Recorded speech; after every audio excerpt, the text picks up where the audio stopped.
Good evening. Yes, I know. My name's Cameron May, and I'm here to talk about one of the most important films ever made. The Day the Earth Stood Still was made in 1951 by director Robert Wise. It stars Patricia Neal, Hugh Marlowe, and Michael Rennie.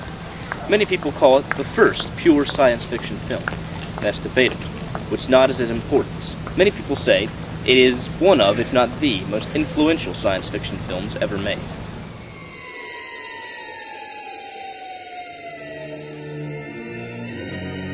Forgive me if I speak bluntly.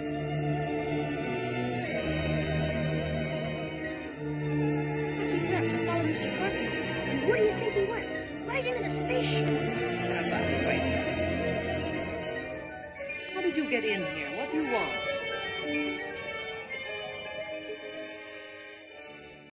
Interesting little anecdote that happened during the pre-production of this film.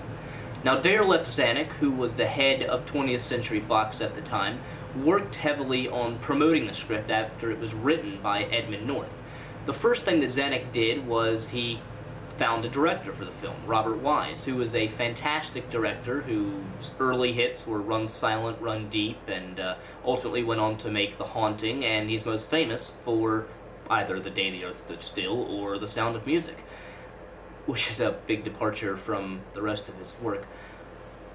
Ultimately, he was very excited about it, and he decided to show it to a lot of heavyweights in Hollywood at the time, one of which was Spencer Tracy, who was at the top of his form in 1951 and was arguably the biggest actor in the world. And Tracy read the script and he loved it. So he indicated to Zanuck that he was very, very determined to play the part of Klaatu, the main role, and that would be a rather obvious choice, to give the main role to a big, very credible star. But Edmund North and Robert Wise ultimately saw that this was a mistake, only because if you had the biggest actor in the world, who was known for being in a lot of romantic comedies and even in some musicals, as the alien coming out of the spaceship, if that's who you saw, the film would lose all of its credibility and ultimately all of its suspense. So they decided what they would need to do is go with an unknown. As a backup, they had Claude Rains, who was very famous for playing the Invisible Man and being in The Wolf Man and a lot of sort of horror sci-fi films of the time. But luckily, Darryl F. Zanuck went over to Britain, and while he was there, he saw a stage play with a young actor named Michael Rennie. Michael Rennie was, at the time, only in the British stage. He had never appeared on American films before, and no one knew him. And so when Claude Rains was tied up doing a play at the time also up in New York, Rennie got the part. And this was a big step for the film, because when Rennie comes out of that spaceship and no one has ever seen him before, there's no stereotype that absolutely goes along with an actor who plays in a lot of Hollywood genre films back in the time, you know, in that time especially. That you don't get any of those. You are truly in suspense as to who this character is and what his motivations are, and I think that that leads a big step in the right direction that they were going for.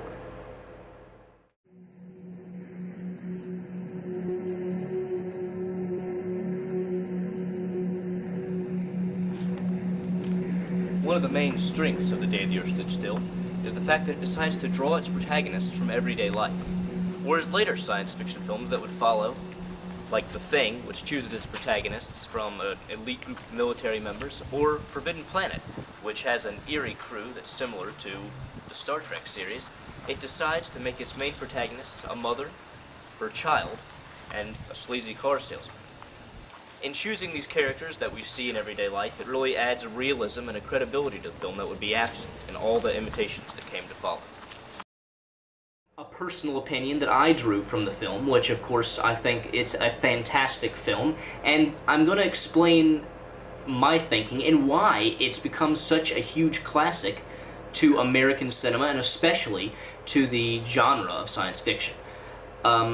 This is a film that was really written for the time. It's a gospel that was written for America in 1951. This is one of the earlier science fiction films, and you see a huge evolution in science fiction and the way it focuses if you go further on in the 50s, ultimately to like a 1958 production like This Island Earth or a Forbidden Planet, something where it's a much bigger departure from real political concerns at the time.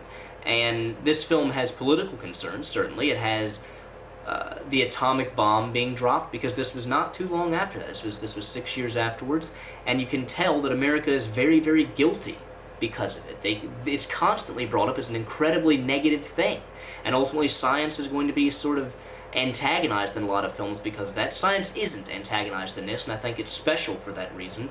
It shows science is ultimately a power for reason and for good, whereas the military in it, which is the hero a lot of times in science fiction films, is constantly shown to be the penultimate of idiocy. And an inability to talk, which is the problem that Michael Rennie as Klaatu and the other protagonists of the film keep coming up against. And ultimately, this film addresses that concern, one of a promoting understanding between nations, which is why, like I say, it won that really interesting Golden Globe in 1951 that you don't see anymore. Best Picture promoting an international understanding, I believe it was. And that's exactly what it does. It breaks down the barriers, and you see an extreme frustration with the fact that they just got out of the war to end all wars. That's the second time that phrase has been used, but you can tell that they really believed it after World War II. And then the person who they've been fighting along with the whole time is their enemy, and is the greatest threat to their freedom, when not long before they were promoting peace. So it ultimately addresses that. But then there's another thing that you'll see equally effective, and that's the fact that there's another genre that, even though the melodrama had been around and had been addressed by people like Griffith and Cirque before this, you see that this takes a new spin on it and sort of integrates the alien character in there, because melodramas came back with a fierceness after World War II, because ultimately melodramas deal with the absence of the father figure in a family, and that was no more prevalent after so many young men had died and not come home to be in that patriarchal position. And so the alien kind of fulfills that role to the child. You constantly see that the mother is not there, Patricia Neal, and the person who's trying to be the father is not at all interested in the boy. He's very antagonistic. He's an insurance salesman. He's constantly shown as being very high-pressuring and being very... he likes to talk a lot more than he likes to think. And that's very much unlike Klaatu. Klaatu is very silent, but what he does say is very, very wise. There's a wisdom to him that ultimately shows that what we need is someone like that. They present it in the form of an alien, which makes it a science fiction film, but ultimately it functions as a melodrama, because the alien fulfills for the child and for Patricia Neal, for the widow, something that both of them have lost because of the war. This shows, certainly this film in both genres shows what America had lost at the time, and it also offered a rather inspirational note on how they could begin at getting it back. And there you had it. With the seamless directing of Robert Wise and the convincing performances of all your leads all the way down to the tank drivers, you have a great movie. And it's all topped off by the eerie and suspenseful score of the famous composer Bernard Herrmann, who's most well known for his collaboration with Alfred Hitchcock all through the 50s and 60s. So, if I were you, take my advice and check it out. It's a classic. See you next time.